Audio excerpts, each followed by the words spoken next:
सुनीला पुकारे गुरुवार आए तेरे द्वार गुरुवार आंसुओं के धार तेरे सामने आंसुओं के धार तेरे विनती करीला गुरुवार जग के केवैया विनती करीला गुरुवार जग के केवैया डोला जाए मेरे आशा के नैया डोला जाए मेरे आशा के नैया पुकार गुरुवार आए तेरे द्वार गुरुवार आंसुओं के धार तेरे सामने बुलाया किसका किसिया दौड़िया किसिया ने बुलाया गुरुवार गुरु दौड़िया किसिया ने बुलाया गुरुवार गुरु दौड़िया सुनीला पुकार गुरुवार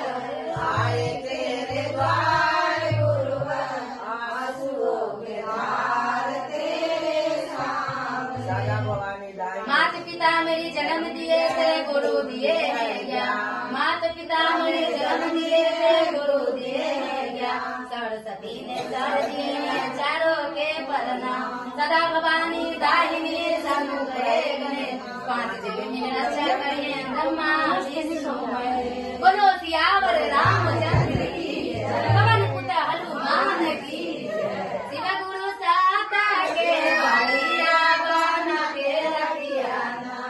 शिव गुरु साता के बढ़िया बना के रखिया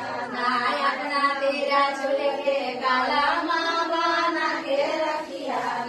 अपना तेरा चुल के काला माँ बना रघुवीरा लो मान के गोवाले रखिया शिव गुरु वीरा लो मान के गोवाले रखिया आज के हाजर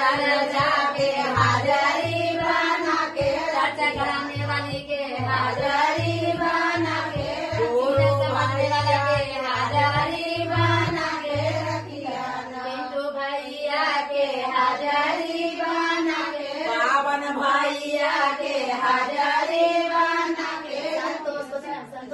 संतोष भैया के हाजरी बना संगाई कन के हाजरी बना आवाराजू के हाजरी बना